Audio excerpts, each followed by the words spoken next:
함께 보실 말씀은 로마서 10장 9절부터 15절까지 말씀 보겠습니다.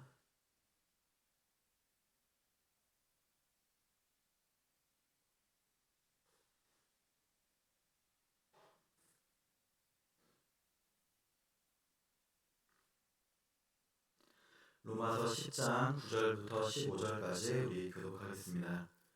내가 만일 내 입으로 예수를 주로 시인하며 또 하나님께서 그를 죽은 자 가운데서 살리신 것을 내 마음에 믿으면 구원을 받으리라.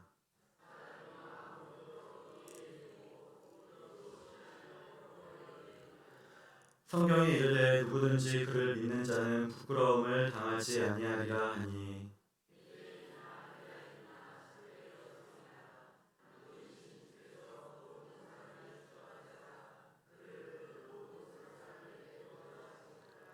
누구든지 주의 이름을 부르는 자는 구원을 받으리라.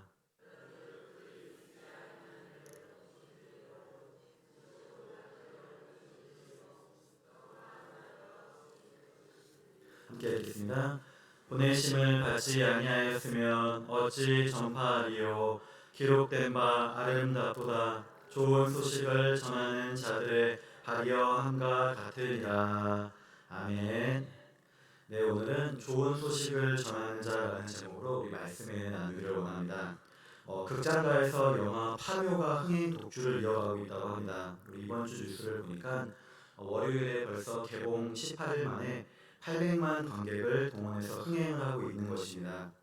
저는 보지 못했습니다만 영화 정보를 보니까 대략 내용은 이렇습니다. 그냥 묘를 파서 이장한다는 내용인데, 미국 LA에 사는 어마어마한 부잣집에 이상한 병이 대물림되고 있어서 병원에 가도 고치지 못하고, 그러자 용한 무당을 불러서 알아봤더니 바로 조상의 묘자리를 잘 쓰지 못해서 후손들이 병을 앓고 집안에 우환이 있다는 내용입니다. 그래서 이제 묘자리를 바꾸고 이장을 해야 된다, 그런 주된 내용으로 공포 미스터리, 그다음에 판타지 장르의 영화입니다. 사실 우리나라 정서상 우리가 오랜 유교 전통 또 미신 전통 가운데서 우리도 집안이나 어떤 회사에 알 수 없는 사고나 또 질병이나 이런 것들이 계속 이어지고, 또 그것이 대를 이어가면서 우리 비슷한 것이 있으면 이건 깃털을 잘못 싸서 그런가, 조상을 우리가 잘못 모셔서 제사 잘못 지내서, 아니면 우리도 조상의 묘자리를 잘못 썼나, 우리 그런 문화가 있는데, 아마 그런 가운데 적절한 소재를 가지고 영화를 잘 만든 것 같습니다. 영화 산업이 코로나 이후로 좀 많이 침체되어서 지금도 이제 폐업하는 영화관이 많이 있고, 또 영화 관람료도 많이 오른 가운데 이렇게 우리나라 영화가 이렇게 잘 되는 것은 참으로 좋은 일이 아닐 수 없는 것입니다. 그런데 영화는 영화 자체로 보아야겠지만 기본적인 내용 자체는 우리가 좀 주의해야 될 것 같습니다. 지금도 이 땅을 살아가는 우리가 잘 되고 안 되고는, 이 복을 받고 안 좋은 일이 생기는 것은 우리가 조상을 잘못 모셔서 또 제사하지 않아서 우리 묘자리나 깃털을 잘못 써서가 아닙니다. 이러한 우상이나 거짓 신이 아니라 우리는 우리의 모든 삶은 바로 온 세상 우주 만물을 주관하시는 하나님께 우리의 모든 것이 달려있음을 믿음으로 고백해야 되겠습니다. 말씀의 예화에 보니까 유대 라비에 의하면 하나님께서는 4개의 열쇠를 갖고 계시다고 합니다. 우리 사람은 아무리 우리가 큰 부자이건 가난한 사람이건 열쇠를 가져봐야 우리 집 열쇠, 차 열쇠, 책상, 창고 열쇠, 방 열쇠밖에 소유하지 못하지만, 하나님께서는 그보다 더 이 큰 열쇠를 갖고 계시다는 것입니다. 바로 구름의 열쇠, 마음의 열쇠, 무덤의 열쇠, 태를 열고 닫는 열쇠인 것입니다. 그래서 구름의 열쇠를 통해서 하나님은 하늘에 비를 내리시고 자연을 주관하십니다. 그래서 우리는 하나님께 기도드리면서 하늘에서 내려주시는 비와 햇빛에 감사해야 되겠습니다. 또 하나님께서는 마음의 열쇠를 통해서 우리의 사람 마음의 문을 열고 닫음으로써 사람의 갈 길을 주관하십니다. 그리고 무덤의 열쇠, 인간의 죽음을 주관하시고, 끝으로 사람의 태의 열쇠, 사람의 태어남을 주관하신다는 것입니다.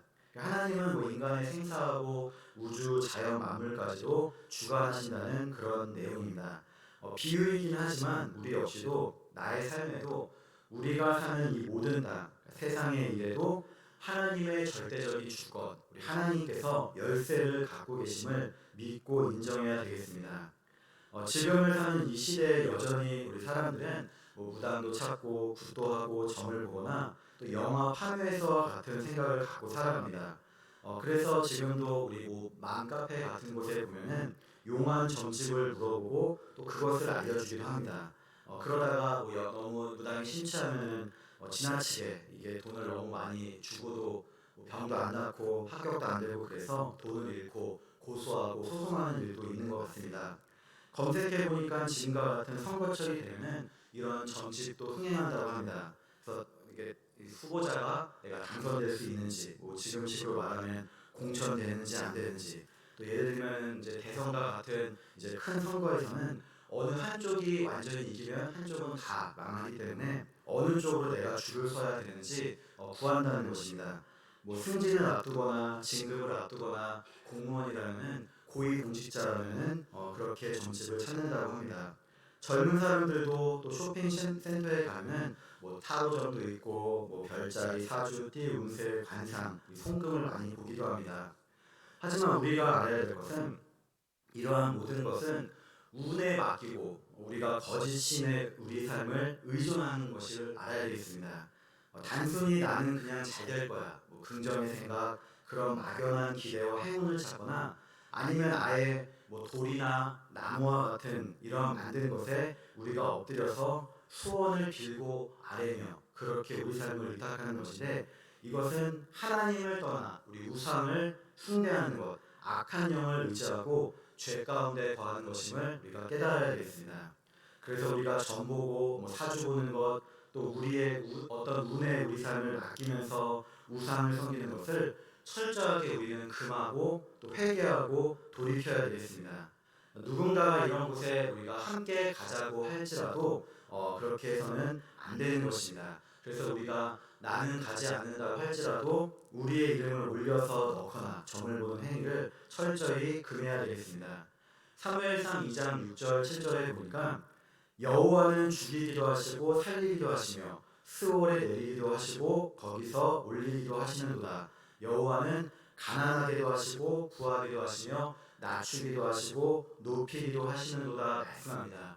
우리가 점을 봤다고 해서 무당을 찾아간다고 해서 잘 되는 것이 아니라 사람의 생사화복, 기륭화복은 전적으로 하나님께 달려있는 것입니다. 그래서 우리가 얼마나 하나님의 말씀대로 우리가 순종하며 올바로 법을 지키고 살아가느냐, 그렇지 않느냐에 따라 우리 신명기 28장의 말씀과 같이 복과 화, 축복과 저주가 임하는 것이지 이러한 미신의 힘에 달린 것이 아님을 우리가 알고 깨닫고 믿으시기를 바랍니다. 이런 의미에서 우리는 다른 그 무엇보다도 하나님을 믿고 예수님을 나의 구주로 고백하는 확실한 믿음의 토대를 세워나가야 되겠습니다. 나는 하나님을 믿는 자녀입니다. 나는 예수님을 나의 구주로 고백하고 구원받았습니다 하는 믿음의 고백이 있어야 된다는 것입니다. 오늘 말씀 9절과 10절에 보니까 내가 만일 내 입으로 예수를 주로 시인하며 또 하나님께서 그를 죽은 자 가운데서 살리신 것을 내 마음에 믿으면 구원을 받으리라. 사람이 마음으로 믿어 의에 이르고 입으로 시인하여 구원에 이르느니라 말씀합니다.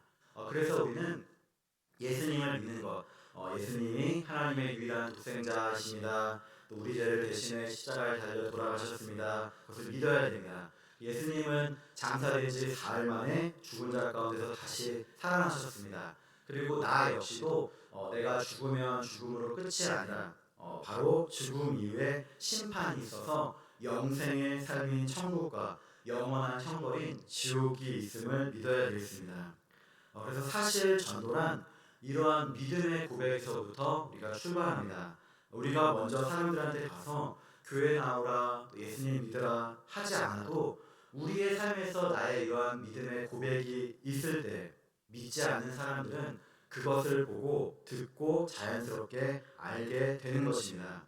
그래서 오늘 말씀을 다시 보면은 이러한 것을 마음으로 내가 믿고 또 입으로 시인하라고 그렇게 말씀합니다. 입으로 시인한다는 것은 우리가 세례받을 때 앞에 나와서 우리 교우들 앞에서 예수님을 저는 믿습니다 고백하는 것처럼 공적인 신앙 고백을 하는 것입니다.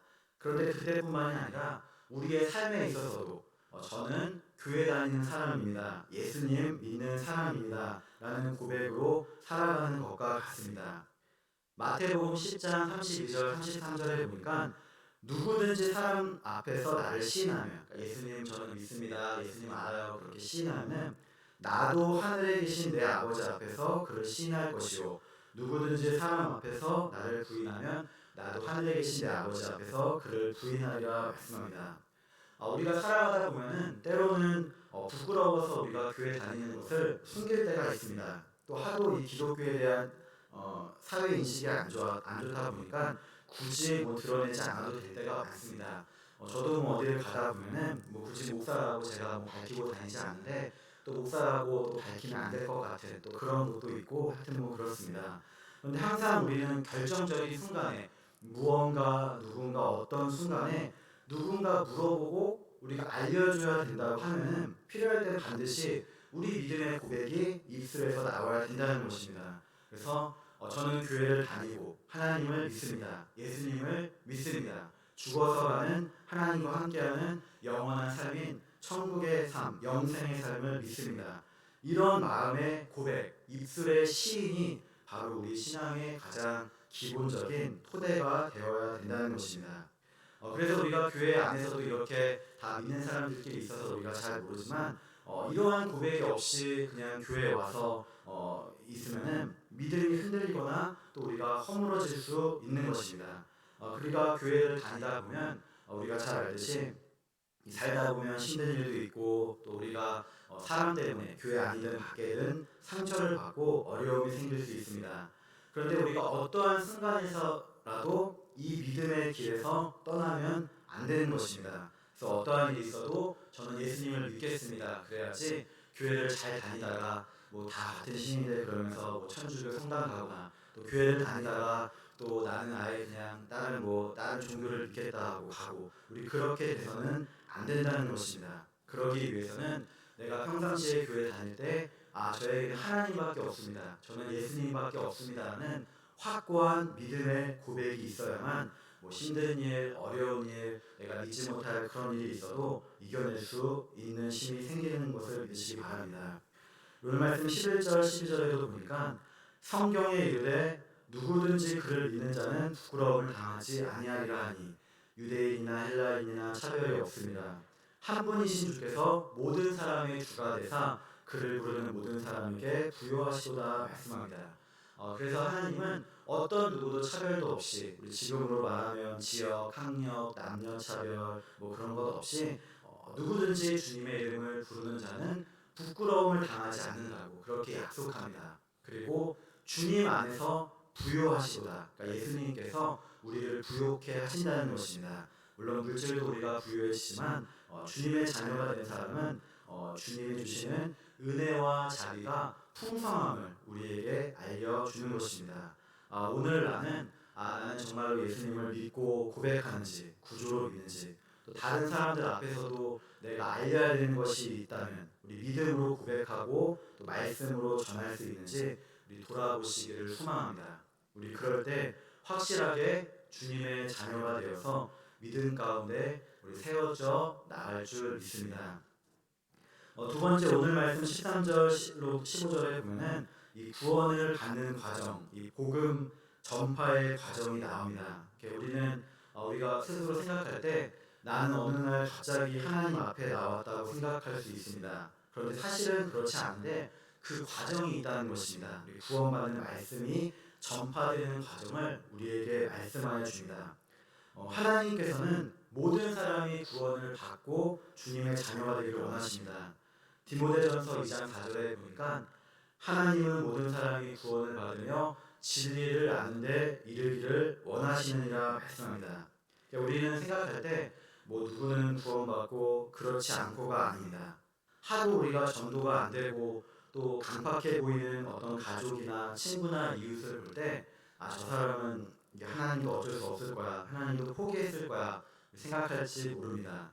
또 아예 원수같이 여기며 미워하는 사람이 있으면 그냥 제발 저 사람 예수님 안 믿었으면 좋겠다라고 생각할 수도 있습니다. 그런데 사실 그렇지 않습니다. 사람은 포기하고 사람은 안 된다고 하더라도 하나님은 결코 그 영혼을 포기하지 않으신다는 것입니다. 도리어 모든 사람이 구원을 받으며 진리 되신 예수님을 바르게 알고 주님 앞에 나오기를 원하시는 것입니다. 내가 생각할 때 주님의 말씀을 전했는데 안 된다고 포기하지 말고 분명히 하나님의 뜻이 있음을 우리가 믿어야 되겠습니다. 전도 예화를 찾아보니 전도지 한 장의 열매라는 이야기가 있습니다. 어떤 나이 많은 전도사님이 기독교 서점에서 많은 전도지를 주문하면서 점원에게 힘없이 말했습니다. 제가 오늘 전도지를 사가는 것이 어쩌면 마지막이 될지도 모르겠습니다. 저는 이제 너무 늙어서 전도지를 들고 다니며 전도를 할 만큼 기력이 남아있지 않습니다. 한 가지 소원이 있으면 그동안 수도 없이 많은 전도지를 나눠주는데 아직까지 내가 준 전도지를 보고 예수님을 믿게 되었다는 사람을 한 사람도 못 만났습니다. 혹시나 그동안 헛수고만 한 것은 아닌지 그것이 못내 아쉽습니다 라는 고백을 했다는 것입니다. 그런데 그때 서점의 한쪽에서 책을 고르고 있던 어떤 젊은이가 갑자기 다가오더니 그 나이 많으신 전도사님을 유심히 보고 반갑게 아는 체를 했습니다.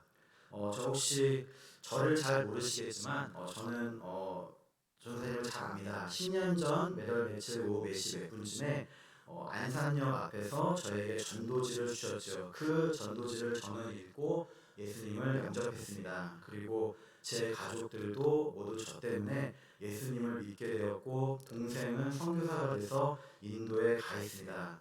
저는 방금 하시는 말씀을 듣고 금방 알아볼 수 있었습니다.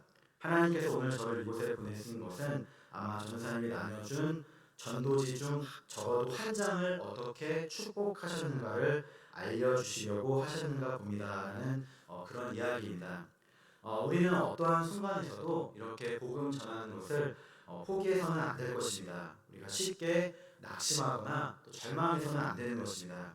그래서 우리 선을 행하되 낙심하지 말지니 포기하지 않으면 때가 이름에 거두리라. 우리 말씀과 같이 내가 몇 번 전했다고 뭐 몇 년 또 몇십 년 예수님을 모르고 교회를 멀리했다 할지라도 우리가 포기하지 말고 다시금 복음을 전하고 욕을 좀 먹는다 할지라도 우리가 교회 나오세요, 예수님 믿으세요, 우리 증거하는 우리 성도 여러분 되시기를 소망합니다. 바울은 이러한 복음 전파의 과정을 이제 말씀으로 몇 단계로 쉽게 설명합니다. 오늘 말씀 13절, 14절, 15절을 이제 거꾸로 보면 이렇습니다. 우리 15절부터 보면은 먼저는 하나님의 보내심이 있습니다. 하나님께서 그분의 믿는 자를 세워주셔서 말씀을 전파하도록 하시고 전파된 말씀을 듣는 과정이 있습니다. 그리고 들은 말씀을 믿게 되면은 주의 이름을 불러서 구원을 받는다는 것입니다. 차례대로 처음부터 우리 끝에서부터 간략하게 우리가 조금 길더라도 짚어보고 넘어가겠습니다. 먼저는 복음이 증거되기 위해서는 하나님의 보내심이 있어야 된다는 것입니다. 15절에 보니까 보내심을 받지 아니하였으면 어찌 전파하리요 말씀합니다. 하나님께서는 직접 그분께서 전도하십니다. 그래서 누구 전도자를 보내심으로써 모든 민족이 구원받기를 원하시는 것입니다. 그래서 파송하시는 것입니다.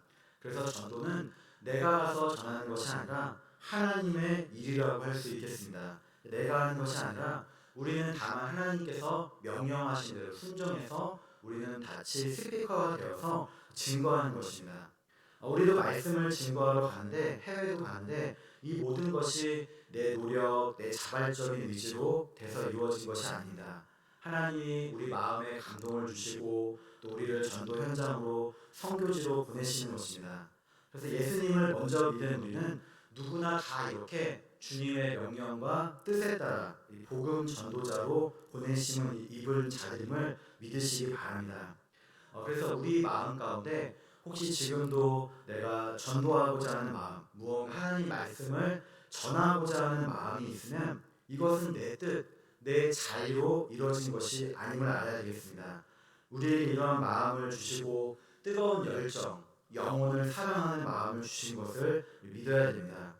똑같이 예수님 안 믿고 교회 안 다니는 사람을 보더라도 어떤 사람은 그냥 아무런 감동도 없고 불쌍히 여기는 마음이 없을 수도 있습니다. 그런데 어떤 사람에게는 저렇게 되면 안 되는데 우리 구령의 열정이 불타올라서 복음을 전하지 않고는 못 견디는 마음이 들기도 합니다. 이것이 바로 하나님께서 주시는 마음과 뜻인 것입니다. 교회 오는 것도 마찬가지입니다. 내가 아무리 애써 전도해서 교회를 인도하려고 해도 사람의 뜻과 의지로는 어느 누구도 이곳 이 자리에 올 수 없습니다. 그런데 하나님께서 한 영혼을 구원하시기 위해서 예수 믿는 사람을 주변에 붙여주시고 또 입술을 통해서 증거할 때 하나님의 뜻대로 선한 뜻대로 영혼이 움직여져서 교회에 나와 예수님을 믿고 거듭나는 것입니다. 우리는 이 사실을 깨닫고 혹시 내가 지금 복음을 증거해야 될 영혼은 누구인지 하나님의 선한 뜻과 마음은 어디에 있는지 우리 돌아보시기를 소망합니다. 그래서 우리 거룩한 부담감을 갖고 마음 주실 때 우리 입술을 움직여서 전도가 되기를 힘써야 되겠습니다.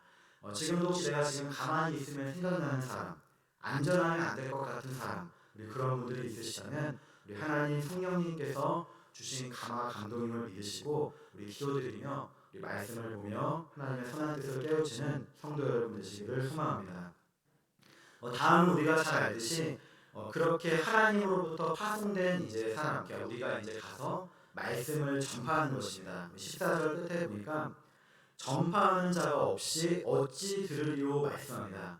하나님께서 보내신 사람은 이제 말씀을 증거합니다. 전도하고 증거함으로써 하나님의 말씀에 씨앗을 뿌리는 것입니다.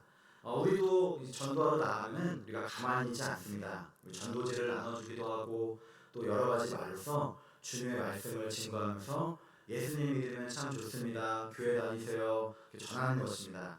또 우리의 삶 가운데서도 누군가에게 말씀을 전하고 또 교회에 대해서 알려줍니다. 이렇게 하나님의 말씀을 증거함으로써 전파하는 일을 우리가 하는 것입니다. 영혼을 사랑하는 의사라는 또 전도 예화가 있습니다. 어느 의사의 간증이라고 하는데 개인 병원을 개업해서 병원을 운영하는데 늦은 밤 문을 닫으면 모든 직원들을 퇴근시키고 그날 번 돈을 결산하면서 하루의 피곤을 다 이제 씻곤 했다는 것입니다. 매 순간 관심은 이제 물질이었습니다. 어느 날 밤도 역시나 그렇게 하는데 문득 이런 생각이 들었다는 것입니다. 내가 하나님 앞에 가면 무엇이라고 보고 드릴 것인가? 환자들을 고치고 돈만 벌고 돈만 세다 왔다고 하면 하나님이 기뻐하실까라는 생각이 들었다는 것입니다. 그래서 이런 생각을 할 때 부끄러워서 얼굴이 뜨거워짐을 느꼈습니다. 그래서 하나님이 가장 기뻐하시는 것이 무엇일까 생각해서 보았는데 다니엘 12장 3절의 말씀이 도전이 되었습니다. 지혜 있는 자는 궁창의 빛과 같이 빛날 것이요 많은 사람을 옳은 대로 돌아오게 한 자는 별과 같이 영원토록 빛나리라. 그래서 그부터는 이제 병원에 아픈 사람들 환자들이 오면은 사실 우리가 아프고 힘들 때가 제일 마음이 안 좋지 않습니까? 그래서 그때 가장 사랑하여주고 정성을 다해서 치료해주고 또 말씀도 전도도 했다는 것입니다. 그래서 질병에 대해서 또 죽음에 대해서 죽음 이후에 내세에 대해서 증거하면서 치료했습니다. 밤이 되면은 이제 그날도 하루 일과를 정리하면서 마치지만 이제부터는 그날 복음을 증거했던 영혼들 구원받을 명단을 놓고 기도하기 시작했습니다. 그로부터 하나님께서 영광을 받으시는 것을 생각하니 늘 기쁘고 감사하고 일이 보람되고 그렇게 기쁠 수가 없었다는 것입니다. 그래서 그렇게 삶의 만족을 느끼면서 살다 보니까 하나님의 축복인지 병원도 잘 되었다는 그런 짤막한 예화입니다. 우리는 항상 주님의 말씀을 증거해야 되겠습니다. 그런데 우리가 여기서 빠질 수 있는 함정은 뭐냐면 그냥 가만히 있으면 예수님 믿겠지, 기도만 하면 되겠지, 언젠가 교회 나오겠지가 아니라 우리가 가서 알려줘야 된다는 것입니다. 특별히 우리가 조금 오해하는 것이 있는데 내가 바른 행실로 살아가면 내가 올바르게 잘 살아가면 사람들이 그것을 보고 감동받아서 교회에 오겠지 하는 생각이 있을 수 있습니다. 근데 이것도 물론 맞지만 원칙적으로 우리가 그렇게 살아야 되는 것이 맞는데 사실 우리가 아무리 올바른 행실을 한다고 할지라도 물론 그 삶을 보고 저렇게 예수 믿는구나 영혼권이 되는 경우도 있겠지만 사실 그것이 쉽지는 않습니다. 도리어 내가 100번 잘해주는데 한 번 섭섭하게 하면은 그 한두 가지로 인해서 안 좋게 여기고 그냥 예수님을 안 믿게 되는 것입니다. 그래서 우리는 내가 말씀대로 살아가는 선한 행실도 힘써야 되는데 우리가 듣고 알고 깨달은 것을 반드시 우리의 입술로 가서 전해주고 말씀을 알려주고 교회 나오라고 말씀으로 도전을 해 주어야 된다는 것입니다. 그래서 오늘도 우리가 알고 있는 성경 한 구절이라도 있으면 우리 알려주고 전해주고 물론 듣고 안 듣고는 우리가 어찌할 수 없습니다. 그런데 이렇게 전파해야만이 복음을 듣고 깨우쳐서 우리 주님께 나오게 되는 것입니다. 우리 한 구절의 말씀이라도 우리 그 사람의 영혼에 마음에 심겨져서 하나님께서 감동하시도록 언제나 입술과 말씀으로 우리 복음을 전하시는 성도 여러분 되시기를 소망합니다. 세 번째는 듣는 단계입니다. 14절 중간에 있는데 듣지도 못한 이를 어찌 믿으리요. 주님의 말씀을 우리가 전하게 되면은 어쨌든 듣게 됩니다. 우리가 전하는 말씀을 듣는 것입니다. 사실 우리가 전도할 때 가만 보면 안 듣는 것 같기도 하고 또 욕도 하고 또 표정도 왠지 안 좋아 보이고 그러는데 반드시 한 번쯤은 듣는 사람이 왜 그런가 한 번쯤은 생각을 하게 된다는 것입니다. 그럼으로써 몰랐던 것을 알게 됩니다. 그래서 하나님과 교회에 대해서 예수님에 대해서 새롭게 알고 듣게 되는 것입니다. 그리고 그것이 나는 그 사람에게 한 번 전했지만 그 사람에게는 10년 전에도 들은 것일 수도 있고 또 20년 전에도 들은 것일 수도 있고 대부분의 사람들이 어렸을 때 한 번씩 교회 학교 또 어렸을 때 교회를 다녀서 들은 것일 수도 있습니다. 그렇게 듣고 알게 된다면 이미 내가 교회와 하나님에 대해서 알고 또 나쁜 이미지를 갖고 있다 할지라도 전도를 받게 되면 다시금 생각을 하고 관심을 갖게 된다는 것입니다. 그리고 바로 그때 마음이 움직여진다는 것입니다.